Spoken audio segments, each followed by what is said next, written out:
Halo semuanya, Assalamualaikum warahmatullahi wabarakatuh. Selamat datang di channel Mohsin Zahrani. Dan sekarang mari kita dengarkan bersama ceramah dari beliau tentang hikmah di balik Jabal Sur. Seperti biasa, sebelum saya melanjutkan video kali ini, jangan lupa di like dan subscribe ya, agar tambah semangat bikin video-videonya. Dan jika ada pertanyaan seputar Saudi Arabia, khususnya yang berada di kota Mekah dan Jeddah, silahkan komen di kolom komentar, atau bisa DM di Instagramnya Mohsin Zahrani, agar bisa memberikan info-info terbaru dari Haramain. Dan sekarang mari kita dengarkan bersama ceramah dari beliau. Mari Ustaz.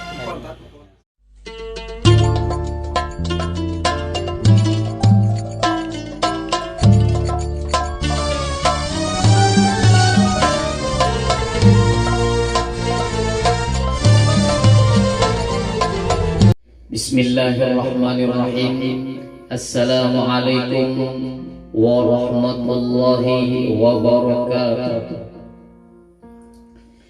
Alhamdulillahilladzi arsala rasulahu bil huda wa dinil haqq liyudhhirahu 'alad dini kullihi walau karihal kafirun.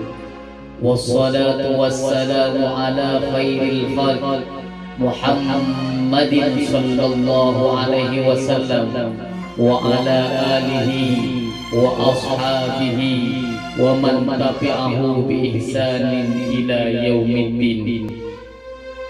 Para hadirin wal hadirat dan para sahabat dan juga pemirsa dimanapun Anda berada, tentunya di kesempatan kali ini marilah kita sama-sama bersyukur kepada Allah, berterima kasih kepada Allah Subhanahu wa taala atas segala karunia-Nya, atas segala nikmat-Nya, atas segala rahmat-Nya yang Allah berikan kepada kita semua, sehingga sampai hari ini pendengaran kita masih bisa mendengar kenikmatan dunia.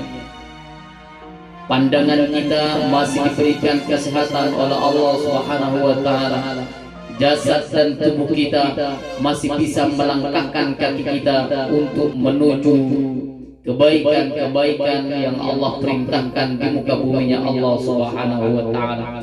Sehingga ini semuanya kita syukuri bersama kepada Allah Subhanahu wa taala dengan sebuah kalimat alhamdulillah. Dan yang kedua, mudah-mudahan salawat serta salam tetap tercurahkan kepada junjungan kita, Nabiina wa Habibina wa Syafi'ina Muhammad ibni Abdillah. Dan penuh harapan yang besar, kita seorang makhluk, kita seorang hamba, mudah-mudahan nama-nama kita dicatat di lauh mahfuznya Allah Subhanahu wa taala, sehingga kita semua mendapatkan siraman syafaatun Nabi pada saat kita melintasi shiratal mustaqimnya Allah Subhanahu wa taala pada saat hari kiamat nanti. Amin ya rabbal alamin. Sahabat dan juga pemirsa dimanapun Anda berada, dan sebelum saya melanjutkan dari sebuah tema dakwah pada hari ini, saya mengajak kepada para sahabat dan juga para pemirsa dimanapun Anda berada dengan mengalimatkan kalimat subhanallah walhamdulillah wa la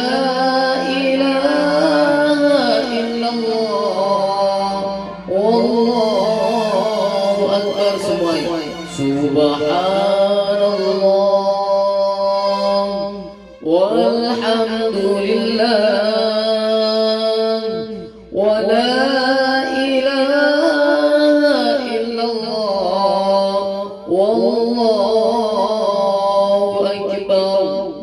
A'udzu billahi minasy syaithanir rajim. Bismillahirrahmanirrahim. Alhamdulillahi rabbil alamin. Ar-Rahmanir Rahim. Maliki yaumiddin. Iyyaka na'budu wa iyyaka nasta'in. Ihdinas siratal mustaqim. Siratal ladzina an'amta 'alaihim ghairil maghdubi 'alaihim waladdallin.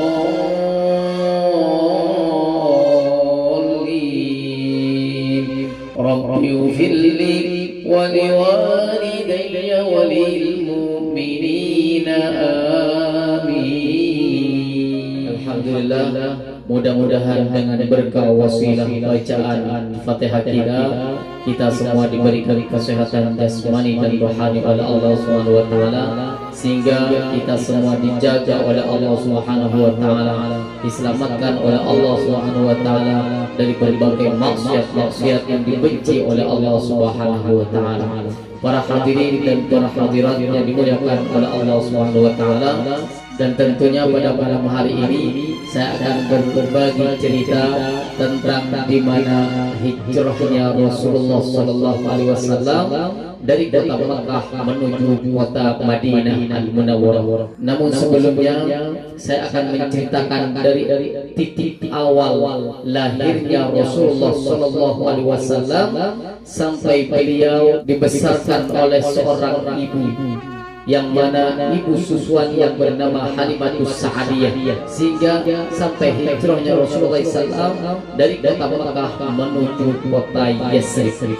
Dalam catatan ribuan sejarah, Rasulullah SAW dilahirkan di kota Makkah bertepatan pada hari Senin tanggal 12 Rabiul Awal tahun Gajah, dan Allah wafatkan pula Rasulullah SAW pada hari Senin tanggal 12 tahun ke-10 Hijriah, bertepatan umur baginda Nabi Muhammad sallallahu alaihi wasallam 62 tahun dihitung dari lahirnya Rasulullah sallallahu alaihi wasallam 570 Masehi hingga wafat baginda Nabi Muhammad sallallahu alaihi wasallam di kota Madinah Al-Munawwarah tahun 632 Masehi, bertepatan tanggal 12 Rabiul Awal tahun ke-10 Hijriah. Para sahabat dan para pemirsa dimanapun Anda berada, kalau melihat sebagian riwayat jarak lahirnya Rasulullah SAW dengan Nabiullah Adam alaihissalam, kakek moyang kita, kurang lebih mencapai 6.155 tahun, saudara. Dan kalau dihitung dari lahirnya Rasulullah SAW dengan Nabiullah Isa alaihissalam, tentunya kurang lebih mencapai jarak 571 tahun, saudara. Bagaimana dengan jarak Nabiullah Isa alaihissalam dengan wafatnya Nabiullah Musa alaihissalam? Kurang lebih mencapai 1716 tahun, saudara. Nah, bagaimana dengan Nabiullah Musa alaihissalam dengan Nabiullah Ibrahim alaihissalam mencapai 545 tahun, saudara.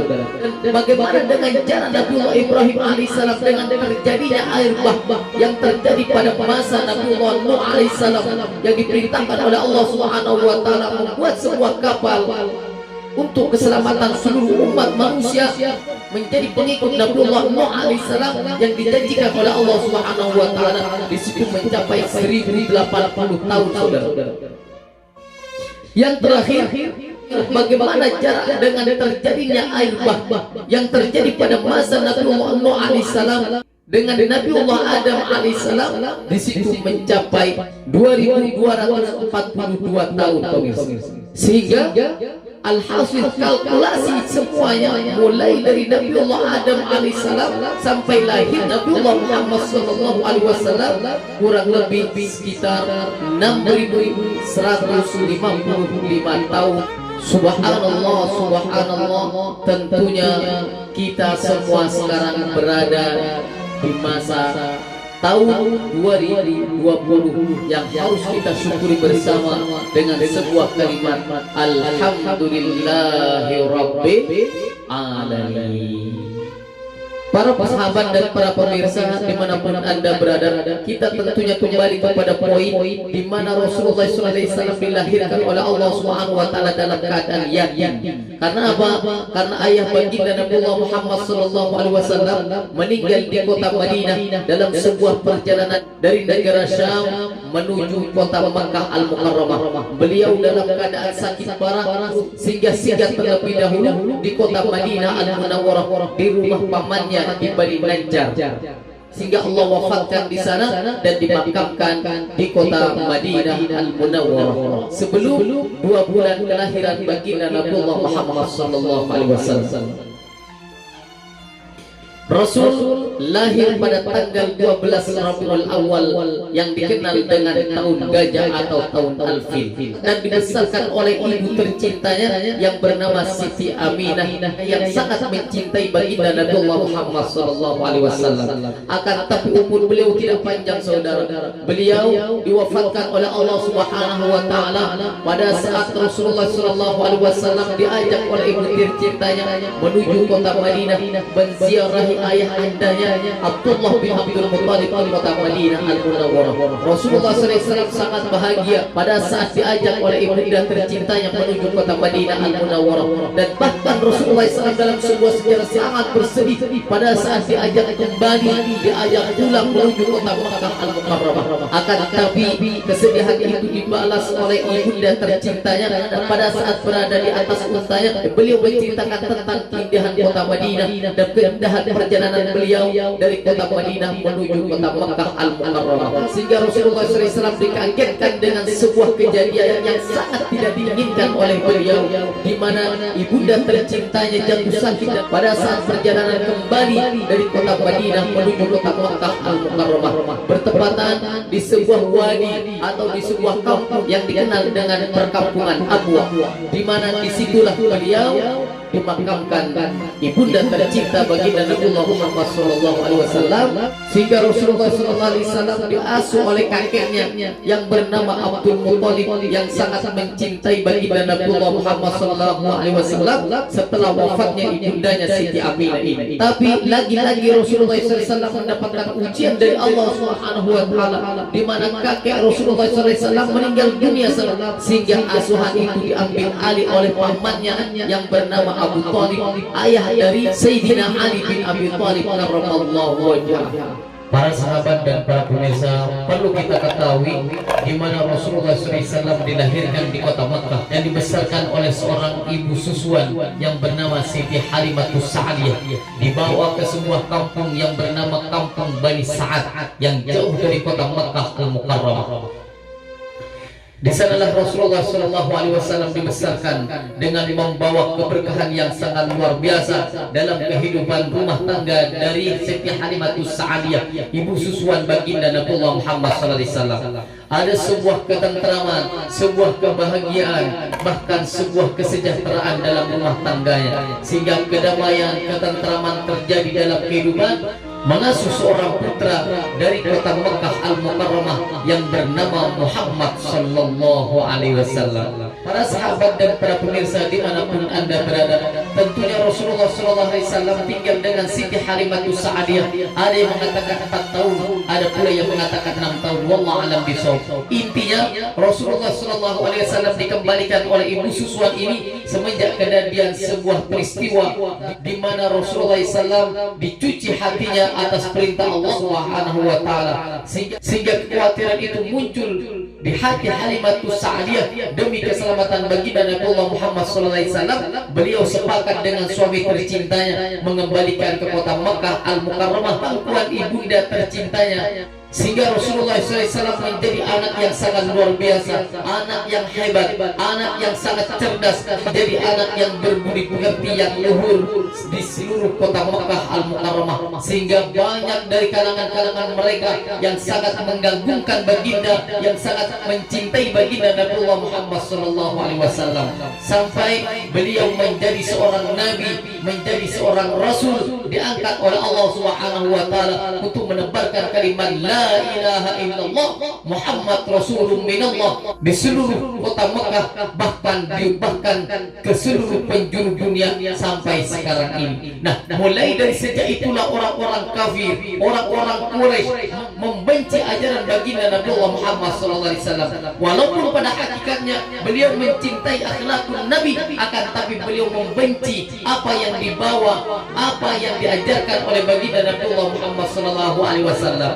Sehingga pada satu hari mereka orang-orang kafir berkumpul di sebuah gedung yang dikenal dengan Darun Nadwa. Disitulah merencanakan bagaimana cara memberhentikan langkah dakwah Muhammad SAW. Ada dari sebagian mereka, ada seorang pemuda yang bernama Abul Aswad. Beliau mengusulkan tangkap Muhammad, penjarakan Muhammad dan kerangkeng di depan Ka'bah. Akan tapi sebagian dari mereka tidak setuju. Ada pula yang mengusulkan usir Muhammad dari kota Mekah Al-Mukarramah, bebaskan kota Mekah dari virus Islam. Akan tapi dari sebagian mereka tidak setuju. Apa mereka alasannya? Oke, kota Mekah bebas dari virus Islam, akan tapi ingat, luar sana Muhammad akan menyusun kekuatan yang besar yang nantinya akan mengusir kita dari kota Mekah Al-Mukarramah, karena kota Mekah milik Bani Hashim.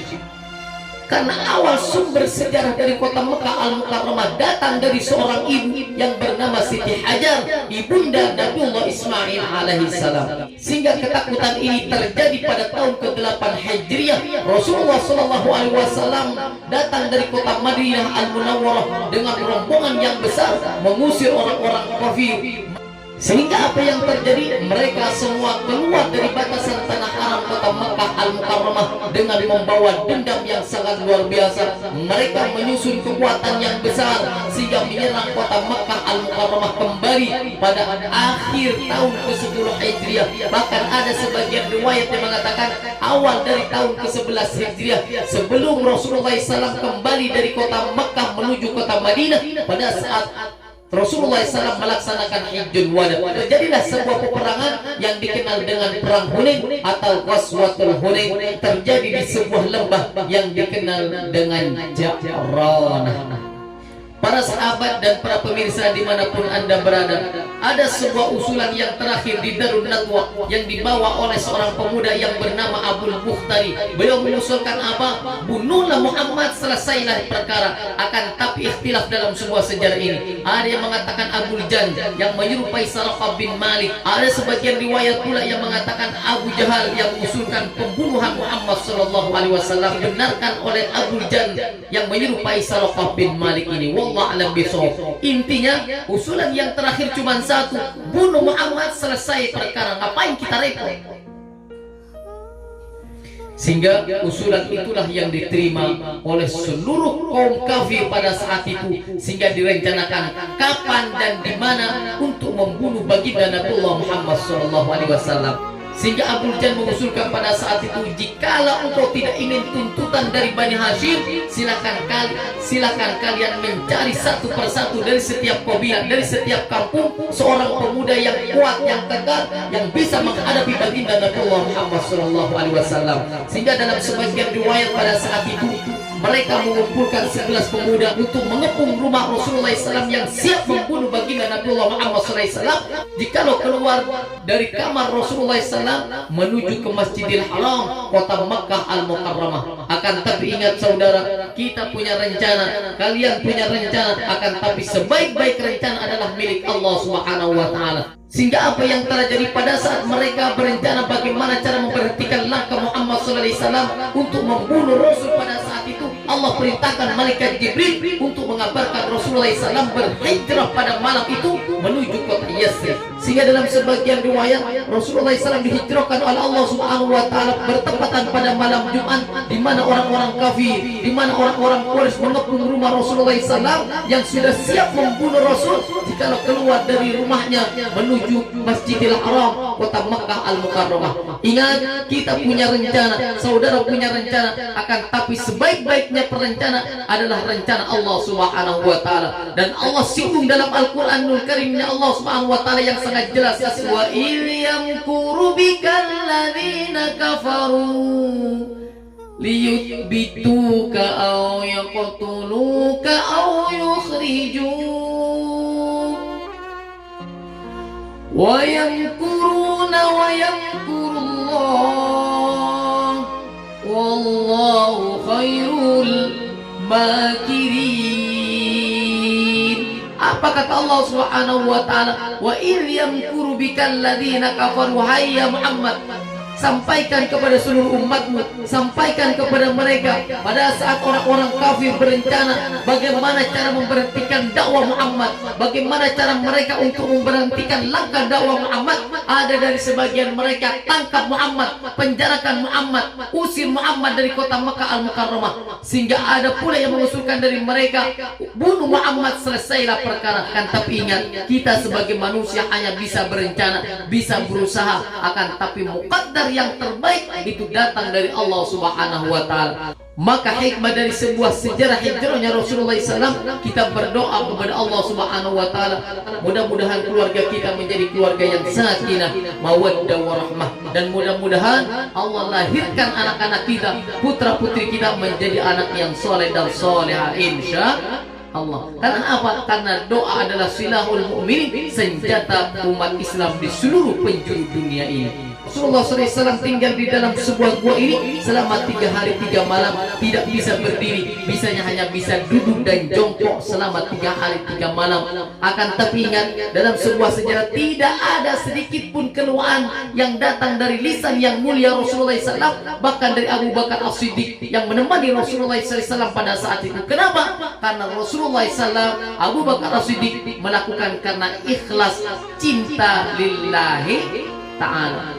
Apapun yang dilakukan karena cinta, apapun yang dilakukan karena ikhlas lillah, insya Allah tidak akan sedikit pun keluhan yang kita lakukan di muka bumi Allah Subhanahu wa Ta'ala. Apapun yang kita lakukan karena cinta dan ikhlas, maka Allah akan ringankan langkah-langkah kita untuk menuju kebaikan, menuju ibadah kepada Allah Subhanahu wa Ta'ala. Ingat saudara, ada sebuah keajaiban Allah Subhanahu wa Ta'ala yang terjadi pada saat perjalanan Rasulullah SAW di dalam Jabal Sur ini. Allah mengirimkan laba-laba untuk membuat ranting di mulut guanya, dan juga Allah mengirimkan sebuah burung merpati untuk bertelur pas di depan mulut gua dari Jabal Sur ini. Sehingga apa yang terjadi pada saat seorang pemuda menemukan pijakan kaki Muhammad SAW naik ke sebuah gunung ini, sehingga Allah tutupi mata hati mereka, sehingga tidak ada satupun dari mereka yang melihat Rasulullah SAW berada dalam gua tersebut atas izin Allah Subhanahu wa Ta'ala. Karena apa? Karena janji Allah Subhanahu wa Ta'ala dalam Al-Qur'anul Karim, illa tansuru faqad nasarahu Allah il akhrajahu alladhina kafaru ثاني اثنين إذ هما في الغار إذ يقول لصاحبه لا تحزن إن الله معنا. Apa kata Allah Subhanahu wa Ta'ala? Illa tansuru, ya Muhammad, sampaikan kepada mereka, kalau tidak ada yang menolongmu, jikalau tidak ada yang membantumu, baik di dalam hijrahmu, baik di dalam menjaga Al-Qur'anmu, baik di dalam menjaga Islammu, maka niscaya Allah Subhanahu wa Ta'ala yang akan membantunya, ya Allah yang akan menolongnya, sehingga keselamatan Rasul dijamin oleh Allah dari kota Mekah menuju kota Madinah Al-Munawwarah sekarang ini. Maka bisa kita ambil sebuah hikmah dari sebuah sejarah ini, saudara. Walaupun kita tidak ada yang tidak menolong agama Allah Subhanahu wa Ta'ala, yang tidak menjaga Islam ini, tentunya Allah Subhanahu wa Ta'ala yang menjaga Al-Quran, yang menjaga Islam sampai hari kiamat nanti. Dari mana Allah Subhanahu wa Ta'ala menjaga Islam? Dari mana Allah Subhanahu wa Ta'ala menjaga Al-Quran? Niscaya Allah akan lahirkan manusia-manusia suci sampai hari kiamat nanti. Ingat, banyak dari kanan kiri kita, saudara, Allah lahirkan tahfidil Quran.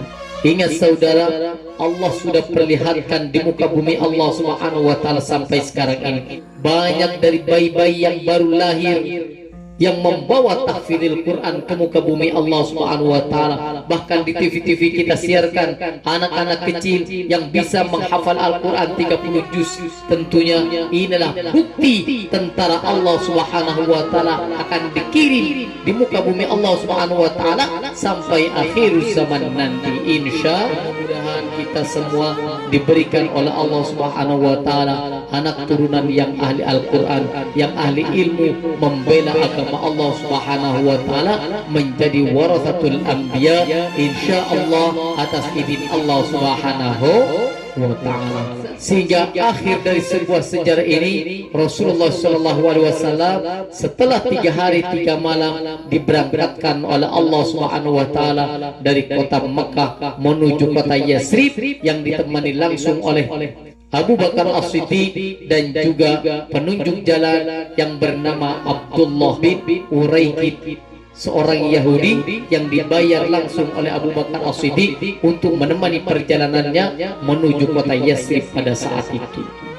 Dan tentunya sebelum Rasulullah SAW berangkat dari kota Mekah menuju kota Yathrib, ada seorang putri dari Abu Bakar As-Siddiq yang sudah menyiapkan seluruh bekal yang akan dibawa oleh ayahandanya tercinta Abu Bakar As-Siddiq dan juga baginda Nabiullah Muhammad SAW, karena beliau yang ditugaskan oleh ayahnya untuk menyiapkan semua bekal yang akan dibawa menuju kota Yathrib.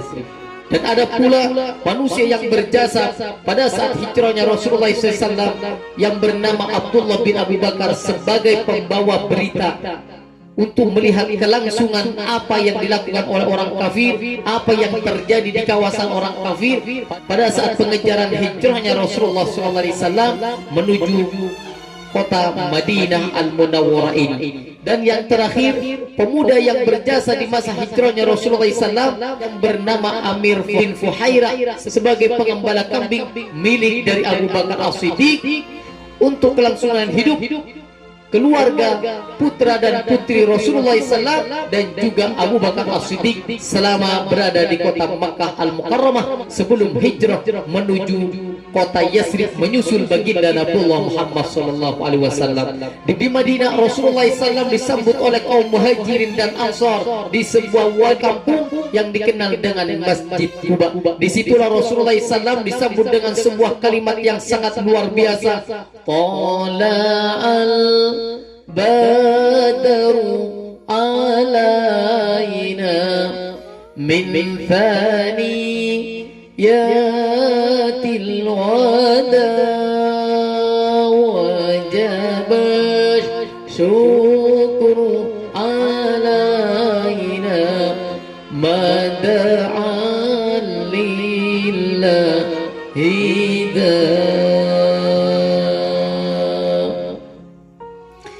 Hadirin wal hadirat, diyufullah wa diyufur rahman rahimakumullah. Tentunya dengan sampainya Rasulullah SAW di Masjid Quba, maka berakhir pula lah sejarah yang terjadi di sebuah hijrahnya Rasulullah SAW di sebuah gunung yang dikenal dengan Gua Thur.